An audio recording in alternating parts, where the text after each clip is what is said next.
Kuna wengine ambao tunafanya interview nyingi. Okay. Mwanasheria, tueleze hali ilivyokwenda katika mahakama ya leo.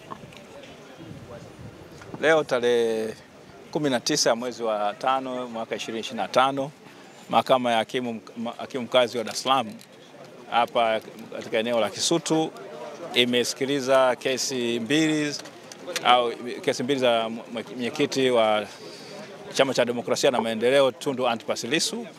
Kesi hizo ambazo ya kwanza ilikuwa ni ile kesi ambayo anatuhumiwa kwamba anataka kufanya uhaini dhidi ya Jamhuri ya Muungano wa Tanzania kwa maneno ambayo aliyasema tarehe 3 ya mwezi wa 4 mwaka 2025. Na vile kesi ya pili inahusika na swala la kusema kwamba alichapisha taarifa ambazo si sahihi mtandaoni ambazo zinasema maneno mbalimbali kuhusiana na serikali ya Jamhuri ya Muungano wa Tanzania. Katika kesi ya kwanza ilikuja chini ya hakimu mfawidhi Kiswaga wa hapa mahakama ya Dar es Salaam, mahakama ya hakimu mkazi Dar es Salaam. Na katika hoja hizo mambo ambayo yajitokeza ni kwamba leo kwa mara ya kwanza hii kesi kwa mara ya pili mshtakiwa Tundu Antipas Lissu amekuwa mbele ya mahakama ya wazi. Mara ya kwanza ilikuwa mahakama ya wazi siku ile tarehe 10 ambapo alikuwa ameshtakiwa tarehe 10 ya mwezi wa 4. Baada ya hapo ikatokea sintofahamu ya kuzuia watu kutokuja mahakamani. Lakini leo kesi hii imesikilizwa katika mahakama ya wazi, bali kwamba kulikuwa na changamoto nyingi sana za kuweza kupata watu wengi kuweza kuingia mahakamani, lakini idadi ambayo ilijaza ukumbi wa mahakama ulijaa iliweza kushiriki. Sasa katika kesi hiyo kwamba upande wa serikali umesema kwamba unaendelea na upelelezi, bado upelelezi haujakamilika, hoja ambayo ilipingwa vikali sana na mawakili wa upande wa mshtakiwa. Na hapo kumbuke hii ni kesi ya uchunguzi wa awali kwa sababu mahakama hii haina mamlaka ya kusikiliza hiyo kesi. Lakini hoja ya pili kwa ni kwamba ambayo iletwa na mahakimu wa utetezi, mawakili wa utetezi, ni kwamba ile mshtakiwa pale kizimbani kuwa amezungukwa na maaskari. Mawakili wa utetezi tulipinga kwa nguvu zote kwamba anatakiwa, kuna ile dhana ya kwamba mtu anapoletwa mahakamani anatakiwa achukuliwe kama mtu asiyekuwa na hatia, na mwisho wa siku hakimu amekubaliana na sisi kwamba atakiwa anapokuwa kizimbani kuwa amezungukwa na maaskari.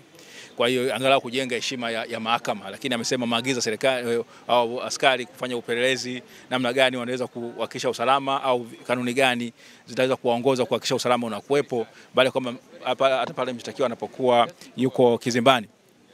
Kesi ya pili, kwa hiyo kesi hiyo baada ya hapo ikawa imeahirishwa hadi tarehe hakimu akatoa agizo kwamba siku ya tarehe 2 ya mwezi wa 6 upande wa mashtaka uje na maelezo sahihi ya kuweza kueleza mahakama upelelezi umefikia wapi. Kwa hiyo tuko hapo, lakini baada ya hapo hakimu alituruhusu kuweza kukutana na mteja wetu kwa nusu saa kwa sababu ni vigumu sana kwenda kule gerezani Ukonga na kuweza kukutana naye. Kwa hiyo tulipata nafasi ya kuweza kukutana na mteja wetu. Ilikuwa ni changamoto kuweza kuwaweka askari wa magereza watu wachie ile faragha ambayo tunahitaji kama mawakili na washtakiwa. Mshtakiwa anatakiwa kuwa nayo. Baada ya hapo kesi ya pili kaitwa ile ya kuchapisha taarifa za uongo. Basi ikawa kesi imesikizwa mbele ya hakimu mfawidhi Muhini, na yenyewe ni kwamba upande leo mshtakiwa amefanikiwa kusomewa maelezo ya awali. Amekubaliana tu na vitu viwili, swala kuhusiana na majina yake na ni mkazi wa wapi, na kwamba alishikwa akaletwa kwamba kuna siku alishikwa akaja mahakamani, kwamba anashtakiwa kwa makosa matatu ya uchapishaji wa habari za uongo, lakini hoja nyingine 8 mshtakiwa amezikataa. Kwa hiyo kuna hoja mshtakiwa amesaini na mawakili wake, tumesaini maelezo kwamba kuna mambo ambayo yanakubalika ni mawili katika yale 10, kwa hiyo mambo 8 yanabishaniwa. Upande wa mashtaka umesema kwamba utakuwa na mashahidi wasipungua 15, lakini wataangalia uzito wa mashahidi hao.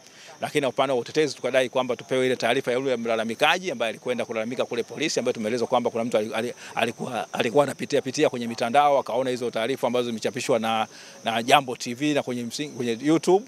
Basi hakimu ameamrisha kwamba tupewe upande wa mshtakiwa apewe hiyo maelezo ya yule mlalamikaji. Kwa hiyo tunategemea upande wa mashtaka watatupatia hiyo taarifa mapema ili kuweza kutusaidia kuweza kujiandaa. Na mwisho wa siku hakimu upande wa utetezi kwa upande wetu tumesema kwamba tutatoa orodha ya mashahidi wetu na namna na nyaraka tutakazotumia pindi pale baada ya upelelezi upande wa mashtaka utakapomaliza kesi yake, na kama tutaonekana mshtakiwa na kesi ya kujibu, basi sisi tutaweza kueleza mahakama tuna mashahidi wa